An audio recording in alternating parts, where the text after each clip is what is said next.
Hello student, good morning to all. Welcome in P chemistry class. आज हम लोग पढ़ेंगे ऑक्सो एसिड। मैंने प्रीवियस इसके पहले 2 वीडियोस आपको सेंड कर चुके हूँ, ठीक है। मैंने उसमें एसिड और बेस के 2-3 कॉन्सेप्ट बताए थे। एक पहला हमारे पास था कौन सा, आर्हेनियस, दूसरा ब्रोंस्टेनरी एंड थर्ड हमारे पास था कौन सा, Lewis acid and base concept, ठीक है। अगर जिसने वीडियोस नहीं देखा वो जाके प्रीवियस वाले वीडियो में देखें। आज हम लोग बात करेंगे एक अलग टाइप के एसिड का जिसका नाम होगा ऑक्सो एसिड। हम लोग के पास आज का टॉपिक क्या है, ऑक्सो एसिड। आज हम बात करेंगे ऑक्सो एसिड होता क्या है और किस तरीके से किसी भी और दूसरा टॉपिक हम लोग पढ़ेंगे क्या, बेसिसिटी। दूसरी टॉपिक क्या पढ़ेंगे हम लोग आज, बेसिसिटी। तो इस वीडियो में हम लोग 2 टॉपिक कवर करेंगे, एक ऑक्सो एसिड है और दूसरा क्या है, बेसिसिटी है। तो आपसे बहुत सारे एग्जाम में भी ऑक्सो एसिड पूछ लिया जाता है, दिस इज ऑक्सो एसिड या नॉर्मल एसिड, और बेसिसिटी भी पूछी जाती है, एसिड की बेसिसिटी बताई जाती है। तो पहले मैं स्टार्ट करता हूँ ऑक्सो एसिड से। आई होप सभी लोग अच्छे हो गए, ठीक है। तो आज मैं स्टार्ट करता हूँ पहला टॉपिक, ऑक्सो एसिड। देखो ऑक्सो मीन्स क्या होता है, ऑक्सीजन होता है। ऑक्सो मीन्स क्या होता है, ऑक्सीजन। ऐसे कंपाउंड, ऐसे एसिड जिसमें ऑक्सीजन कंटेनिंग हो, ऐसे एसिड जो ऑक्सीजन कंटेनिंग होंगे वो क्या होंगे, ऑक्सो एसिड है। बट इसके लिए कंडीशन है कि उस ऑक्सीजन के साथ हाइड्रोजन भी होना चाहिए।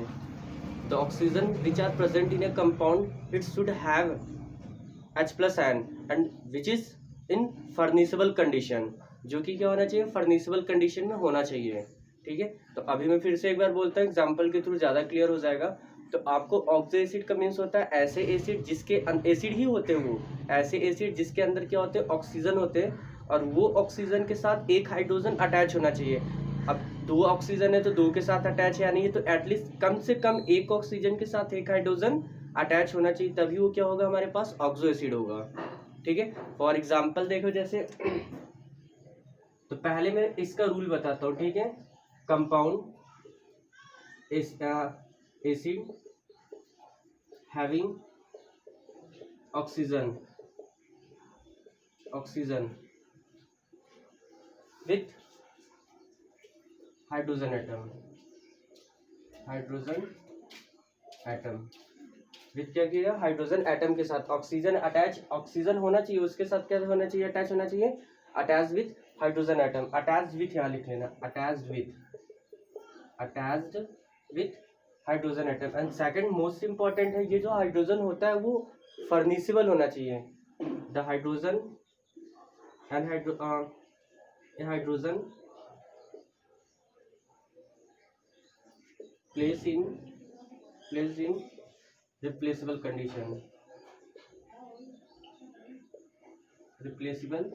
कंडीशन।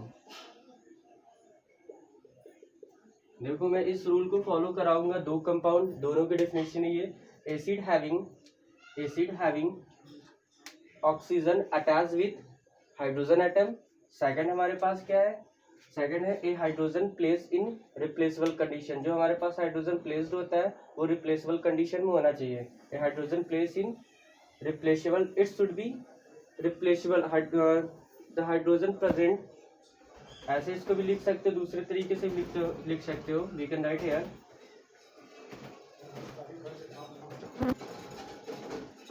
हाइड्रोजन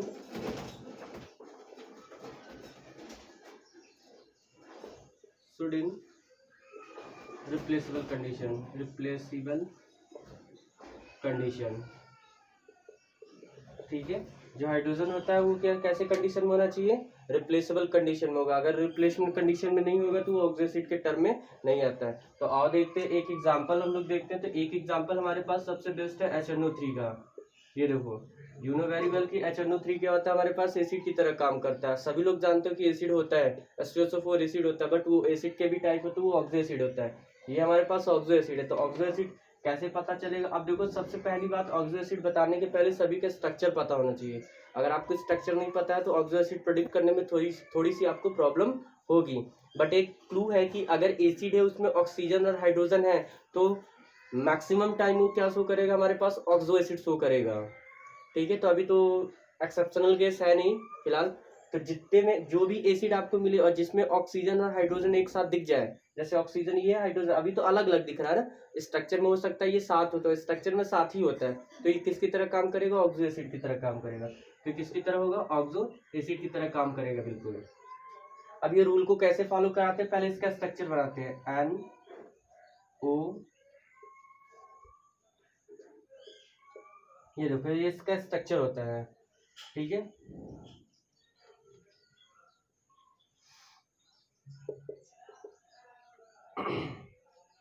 ये इसका स्ट्रक्चर होता है। तो देखो ये नाइट्रोजन सेंट्रल एटम है, नाइट्रोजन से ऑक्सीजन एक डबल बॉन्ड है, एक डेटिव बॉन्ड है, इसको क्या बोलते हैं, डेटिव बॉन्ड या coordinate bond, dative bond OR और कोऑर्डिनेट बॉन्ड। इस बॉन्ड का मीन्स होता है ये अपना लोन पेयर किसको डोनेट कर रहा है, ऑक्सीजन को डोनेट कर रहा है, ठीक है। नेक्स्ट हमारे पास सिंगल बॉन्ड ऑक्सीजन से, सिंगल बॉन्ड हाइड्रोजन से। तो मैंने बोला ऑक्सो एसिड की डेफिनेशन क्या होती है, acid having the oxygen attach with hydrogen atom. तो देखो ऑक्सीजन है ये कंपाउंड और हाइड्रोजन से अटैच है। दूसरा कंडीशन ये होना चाहिए, hydrogen should in replaceable condition, ये हाइड्रोजन कैसा होना चाहिए, रिप्लेसेबल होना चाहिए। तो यहाँ से क्या होता है, ये रिप्लेस होता है, क्योंकि जब आप HNO3 का रिएक्शन लिखते हो, HNO3 डिसोसिएट करते हो तो क्या देता है, ये H+ देता है और NO3 माइनस देता है। ये H+ दे रहा तो तभी तो आप इसको एसिड बोलते हो, ठीक है। तो ये क्या होगा हमारे पास, ये H फर्निसेबल, जो ऑक्सीजन होगा ये क्या होगा, इसके पास वाला हाइड्रोजन क्या होता है हमारे पास फर्निसेबल कंडीशन में होता है, तो ये क्या होगा हमारे पास ऑक्सो एसिड का काम करेगा, ठीक है। बात समझ में आते। अब बहुत लोग को प्रॉब्लम हो रही है ये स्ट्रक्चर कैसे ड्रॉ किए, तो अभी हम ज़्यादा डिटेल में स्ट्रक्चर के बारे में नहीं बता सकते, फिर भी आप देखो एक दो का स्ट्रक्चर देखो, ये राइट कर लीजिए आप।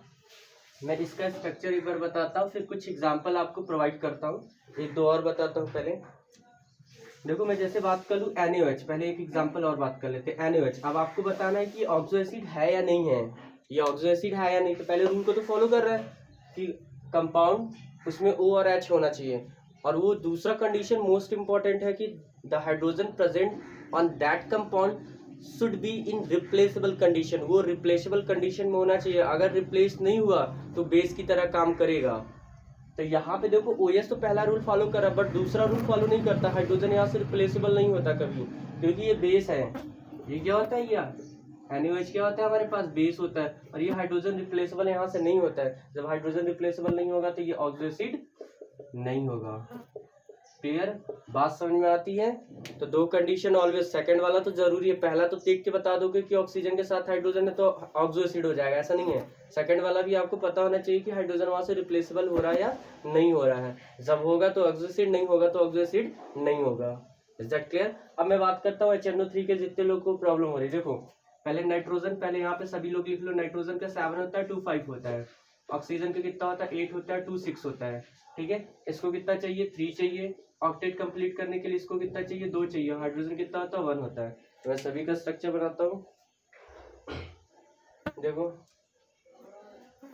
अभी प्रीवियस क्लास में भी कुछ लोगों को प्रॉब्लम थी SF4 में, सभी लोगों ने बताया था कि SF4 में कितने लोन पेयर बचे थे, 1 लोन पेयर और 4 बॉन्ड पेयर था, वो ठीक था, ठीक है। रिएक्शन कुछ लोगों ने गड़बड़ लिखा हुआ था, CH4 में कोई भी लोन पेयर नहीं था, ठीक है। CH4 में कोई भी लोन पेयर नहीं था, ये सिर्फ 4 बॉन्ड थे, बहुत लोगों का सही था। तीसरा रिएक्शन हमारे पास था AlCl3 और NH3 का हमारे पास था, ठीक है। तो इसमें क्या होता है, एडक्ट बनता है, इस टाइप के प्रोडक्ट को क्या बोलते हैं, एडक्ट। ये सिर्फ अपना लोन पेयर डोनेट करेगा, फॉर्म करेगा क्या, NH3 दिस वन AlCl3, जैसे मैंने BF3 वाला बताया था प्रीवियस वीडियो में, तो सेम ऐसे बनेगा। बहुत लोगों का ये गलत था रिएक्शन, तो आप वहां पे आप बना लीजिएगा, ठीक है। अब देखो मैं बात करता हूँ HNO3 के स्ट्रक्चर की, HNO3 के स्ट्रक्चर की। तो नाइट्रोजन सेंट्रल एटम में रख लो, टोटल इलेक्ट्रॉन कितने हैं, 1 2 3 4 एंड 5 इलेक्ट्रॉन है, ठीक है। इसको कितना चाहिए, 3 चाहिए, तो एक ऑक्सीजन यहाँ रखो, एक ऑक्सीजन यहाँ, एक ऑक्सीजन यहाँ, एक हाइड्रोजन यहाँ। इस ऑक्सीजन के लास्ट ऑर्बिटल में कितने हैं, 6 हैं, 1 2 3 4 5 एंड 6। मैं डॉट से बना रहा हूँ, 1 2 3 4 5 एंड 6। इसको भी डॉट से बना रहा हूँ, 1 2 3 4 5 एंड 6 है। इसको कितने चाहिए, 2 से शेयरिंग कर लिया, कंप्लीट हो गया ये। इसको भी 2 से चाहिए, पहली बात तो इसको कर लो। इसको कितना चाहिए, 2 चाहिए, तो एक यहाँ से करेगा और एक इसके हाइड्रोजन से करेगा, तो हाइड्रोजन भी 2 कंप्लीट हो गया, ये भी कंप्लीट हो गया, 1 2 3 4 5 6 7 8 हो गया। अब नाइट्रोजन देखो, नाइट्रोजन ऑलरेडी कंप्लीट हो गया, 1 2 3 4 5 6 7 8, ये तो कंप्लीट हो गया। ठीक है, अगर इसके साथ अगर बॉन्डिंग कर लेता है, अगर इसके साथ बॉन्डिंग कर लेता है तो इसमें कितने इलेक्ट्रॉन टोटल हो जाएंगे, 10 हो जाएंगे। 10 काउंट करो, 1 2 3 4 5 ऑलरेडी इसके पास था, 5 एक 6 7 8 9 एंड 10 हो गया। तो 10 तो फॉलो करता नहीं नाइट्रोजन।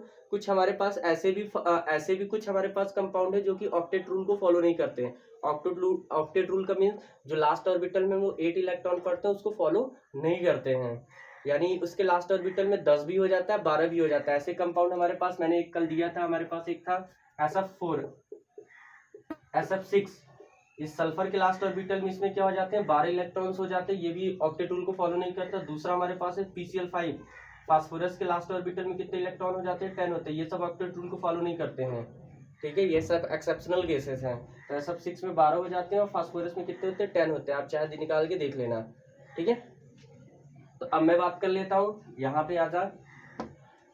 तो यहाँ पे अगर मैं इससे बॉन्डिंग करा दूंगा तो इसमें 10 हो जाएगा, जबकि एन जो होता है ऑक्टेट रूल को फॉलो करता है, यानी नाइट्रोजन के लास्ट ऑर्बिटल में 8 इलेक्ट्रॉन होने कंपलसरी है, तो इसको आप हटा दीजिए। आप ये बॉन्डिंग नहीं करेगा। अब करेगा क्या, ये कैसे कंप्लीट होगा, तो ये क्या करता है, ये अपना इलेक्ट्रॉन इसको डोनेट करता है। ठीक है, याद रखना कि जब डोनेट कर रहा है तो ये न्यूट्रल नहीं होगा, ये अपने 2 इलेक्ट्रॉन को पूरी तरीके से उसको शिफ्ट नहीं करता है, बाइंड रहता है। जब तक तुम रहोगे तब तक ही मेरा इलेक्ट्रॉन तुम पे रहेगा, जब तुम जाओगे तो मैं अपना इलेक्ट्रॉन ले लूंगा। बात समझ में आती है। यहाँ पे रूल बहुत लोग को लग रहा होगा कि 2 इलेक्ट्रॉन इसको दे दिया तो ये तो कम हो गया, ऐसा कुछ नहीं है। जब 2 इलेक्ट्रॉन किसी को ट्रांसफर करेगा तो ये बॉन्डिंग है। ये बॉन्डिंग का मीन दोनों के बीच बॉन्ड है, यानी वो इलेक्ट्रॉन इसी का है बट ये शिफ्ट किया हुआ इसकी तरफ। जैसे ही ये दूर जाना चाहेगा वैसे ही नाइट्रोजन अपना 2 इलेक्ट्रॉन शिफ्ट करेगा। ठीक है, बात समझ में आती है। तो यहाँ पे इस तरीके से डेटिव बॉन्ड आ गया। यहाँ पे क्या आ गया, देखो नाइट्रोजन के साथ डबल बॉन्ड, एक ऑक्सीजन के साथ कितने लोन पेयर बच गए, 1 लोन पेयर 2 लोन पेयर, जैसे बनाया था। नाइट्रोजन के साथ ऑक्सीजन सिंगल बॉन्ड, कितने लोन पेयर बच गए, 1 2, एक हाइड्रोजन के साथ 1, और ये एक क्या हो गया, डेटिव बॉन्ड हो गया। डेटिव या कोऑर्डिनेट बॉन्ड, जिसको कोऑर्डिनेट का मतलब होता है डोनेट। ये देखो स्ट्रक्चर बन गया तैयार। क्लियर, बात समझ में आती है। तो ये आप नोट कर लीजिए। सेकंड में एग्जांपल बताता हूँ, ये नोट कर लेना आप। सेकंड हमारे पास एग्जांपल है जैसे H2SO4, H2SO4। देखो H2SO4 का स्ट्रक्चर बनाने के लिए टेक्निक बता रहा हूँ कि सल्फर को बीच में रखो, कितने होते हैं, 6 होते हैं। देखो ये मैंने बताया था, सल्फर ऑक्टेट रूल को फॉलो नहीं करता है। ये कितने इलेक्ट्रॉन हो जाता है इसके लास्ट ऑर्बिटल में, 12 होता है। तो मैं यहाँ पे दिखाता हूँ। ठीक है, तो सल्फर कितना होता है, 12। तो ये इसका स्ट्रक्चर है, ये देखो। तो अभी आपको थोड़ी सी स्ट्रक्चर बनाने में प्रॉब्लम होगी तो नो प्रॉब्लम, वो हमारा मैटर नहीं है। ठीक है, फिर भी आप देख लो, थोड़ा बहुत मैं बताते चल रहा हूँ। जब नेक्स्ट क्लासेस या क्लास थोड़ी सी और बढ़ेगी, अभी आपके ही नेक्स्ट क्लास में होंगी, इसमें चैप्टर में मे भी, तो मैं वहाँ पे बढ़ाऊंगा थोड़ा बहुत। ठीक है, लोन पे लगाने की जरूरत, आप अगर आपको लगता है कि लगाना है तो लगाइए, नहीं तो कोई प्रॉब्लम नहीं। ये देखो H2SO4 का स्ट्रक्चर, तो काउंट करो कितने इलेक्ट्रॉन हो गए, 6 तो ऑलरेडी होते हैं इसके, 1 2 3 4 5 6, क्योंकि सल्फर का कितना होता है 16, 2 8 6 होगा। लास्ट ऑर्बिटल में कितने हो गए, 6, 1 2 3 4 5 6 हो गए। कितने से बाइंडिंग किया है, एक 6 तो इसके पास हो गए, 7 8 यहाँ वाला भी तो होगा ऑक्सीजन, 7 8 9 10 11 12 हो गए। तो ये ऑक्टेट रूल को फॉलो नहीं करता। फिर से देख लो वन सेकेंड, 1 2 3 4 5 6 तो ऑलरेडी इसके पास थे, 7 8 9 10 11 12 हो गए। ठीक, तो अब ये आपको बताना है कि इसकी बेसिसिटी कितनी होती है। हम लोग पूछते हैं अब इसको, ये ऑक्सो एसिड है कि नहीं है, पहले डिसाइड करते हैं इसकी ऑक्सो एसिड है कि नहीं। तो ये ऑक्सो एसिड है क्योंकि ऑक्सीजन है, ऑक्सीजन के बगल में हाइड्रोजन है, यहाँ पे भी ऑक्सीजन के बगल में हाइड्रोजन है। तो आप ऐसे कैसे लिखते हो, H2SO4 एरो लगाते हैं, 2H+ बनाते हो और क्या लिखते हो, SO4 डबल माइनस लिखते हो। यही तो 2H+ निकलता है, तो यही तो 2H है। ठीक है, बात समझ में आती है। यही 2H निकलता है, इस वजह से किसकी तरह काम कर रहा है, ऑक्सो एसिड। तो ऑक्सो एसिड का मतलब सिंपल सा, ऐसे एसिड आप देखो जिसमें ऑक्सीजन और हाइड्रोजन हो, जिसमें ऑक्सीजन और हाइड्रोजन, जैसे यहाँ पे ऑक्सीजन दिख रहा है, हाइड्रोजन। ऐसा मत देख लेना कि ये दूर दूर है तो नहीं अटैच होगा, अटैच होते हुए स्ट्रक्चर के इंटरनली होता है। तो ऐसे कंपाउंड जिसमें ऑक्सीजन हाइड्रोजन वो एक दूसरे को क्या करेंगे, अटैच करेंगे, तो ऑक्सो एसिड को फॉलो करेगा। ठीक है, तो हमारे पास ऑक्सो एसिड है। हम लोग नेक्स्ट इसी में मैं बताता हूँ कि जैसे अब सपोज कर लो ये H फर्निश हो गया। अब हम लोग यहाँ पे एक टर्म बात कर लेंगे बेसिसिटी की। किसकी बात करेंगे, बेसिसिटी। दूसरा मोस्ट इंपॉर्टेंट है, जब हम लोग एसिड पढ़ते हैं तो उसमें बेसिसिटी बताते हैं। बेसिसिटी का मतलब नंबर ऑफ OH माइनस या नंबर ऑफ OH बॉन्ड। इस स्ट्रक्चर में कितने नंबर ऑफ OH बॉन्ड है इसको बताना है आपको देख के। तो HNO3 में कितने OH बॉन्ड है, एक है, तो इसकी बेसिसिटी कितनी हो जाएगी हमारे पास, 1 हो जाएगी। मोनो बेसिक, इसको क्या नाम लिखते हैं, मोनो बेसिक। इसको क्या बोलेंगे हम लोग, मोनो बेसिक। एक OH है तो एक मोनो बेसिक। इसमें कितने OH कितने H फर्निसिबल है, या तो आप H फर्निसिबल देखो, जितने H निकलेंगे उतने ही बेसिसिटी होगी। जैसे यहाँ पे 2 हाइड्रोजन निकल रहे थे, यहाँ पे 2 हाइड्रोजन निकल रहे थे, तो इसकी बेसिसिटी कितनी हो जाएगी, 2। या इस तरीके से देखो या इस तरीके से देखो, OH कितने हैं, एक, यहाँ पे भी OH कितने हैं, एक, तो कितनी बेसिसिटी होगी, 2। तो इसको बोलेंगे मोनो बेसिक हो जाएगा। ये क्या होगा, बाई बेसिक हो जाएगा या डाई बेसिक। ये कैसा हो जाएगा हमारे पास, डाई बेसिक एसिड। ठीक है, तो हम लोग टर्म यूज करते हैं एसिड के केस में बेसिसिटी बताते हैं, और बेसिसिटी डिपेंड करता है OH पे, नंबर ऑफ OH जितने कंपाउंड में होंगे। अब इस तरीके से मत बता देना NaOH है तो NaOH के लिए बेसिसिटी बताइए, तो ये OH क्या होता है, OH को देख के नहीं बताना है, ये हाइड्रोजन रिप्लेसेबल भी होना चाहिए। तो आप सिंपल से कॉन्सेप्ट लगा लो कि जितना हाइड्रोजन रिप्लेस करेगा वो उसकी बेसिसिटी होगी। तो HNO3 में एक हाइड्रोजन रिप्लेस कर रहा था तो बेसिसिटी मोनो बेसिक हो गया, 2 हाइड्रोजन रिप्लेस कर रहा तो कितनी बेसिसिटी हो गई, डाई बेसिक हो गया। इज दैट क्लियर, मेरी बात समझ में आती है, तो ये आप नोट कर लीजिए। अब आपके लिए हमारे पास जो वीडियो में होगा वो नेक्स्ट टॉपिक होगा, इंडिकेटर होगा। मैं इसमें कुछ आपको SW देता हूँ जो आप करके हमें बताओगे कितनी एसिडिटी और बेसिसिटी है। आप स्ट्रक्चर खुद से ड्राइव करोगे। जैसे हम बता रहे हैं H2SO3 सल्फ्यूरस एसिड, आप नोट करो H3SO3 हो जाएगा, एक ये हो जाएगा। ठीक है, सेकंड हमारे पास हो जाएगा आप H3PO4, दूसरा तीसरा हमारे पास है H3PO3। तो मैं इसका तो स्ट्रक्चर ऑलरेडी बता चुका हूँ, इसी से रिलेटेड बनेंगे। एक P का बताता हूँ।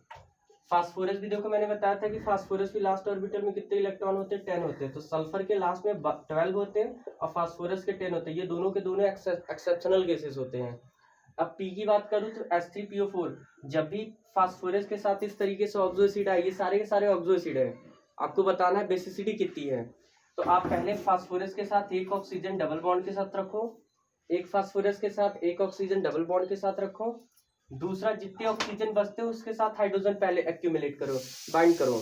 कितने हाइड्रोजन बच गए, ऑक्सीजन 3, और 3 हाइड्रोजन है तो 3 हाइड्रोजन के साथ 3 ऑक्सीजन कंबाइंड होकर कैसे बनाएंगे, OH। इजी एक केस। तो पहला केस आपको यही करना है कि फास्फोरस का जब भी कंपाउंड दिखे पहले डबल बॉन्ड ऑक्सीजन लगा दो। एक ऑक्सीजन तो यूज हो गया, कितने ऑक्सीजन बचे, 3 ऑक्सीजन के साथ 3 हाइड्रोजन आ जाएगा OH के फॉर्म में, तो 3 OH को मैंने लगा दिया। अब इसकी बेसिसिटी आपको बताइए कितनी होती है। देखो 3, ये भी H फर्निसिबल होता है, ये भी H फर्निसिबल होता है, ये भी H फर्निसिबल होता है, ये सब फास्फोरिक एसिड है ये, और ये फास्फोरस एसिड है। ठीक है, तो 3 है तो ये क्या होगा हमारा, ट्राई बेसिक होगा। ये कैसा होगा हमारे पास, ट्राई बेसिक होगा। ये मोस्ट इंपॉर्टेंट टॉपिक हमारे पास है, हालांकि आपके एकेडमिक में नहीं है, मैं एक्स्ट्रा ये बता रहा हूँ आप सभी को। ठीक है, अब आप इसका स्ट्रक्चर खुद से ड्रॉ करोगे। अगर सपोज कर लो जितने ऑक्सीजन और हाइड्रोजन नहीं हुए, सपोज कर लो ऑक्सीजन ज्यादा हो गया, ऑक्सीजन कम हो गया, हाइड्रोजन ज्यादा हो गया, ऑक्सीजन कम हो गया, हाइड्रोजन ज्यादा हो गया, तो हाइड्रोजन को डायरेक्ट ले जाके अटैच करोगे किससे, P से। Is that clear. अब आपको इन सब की इसमें एक बेसिसिटी बतानी है और इसकी बेसिसिटी बतानी है। ठीक है, thank you for watching this video and subscribe and like और शेयर करना न भूलिए।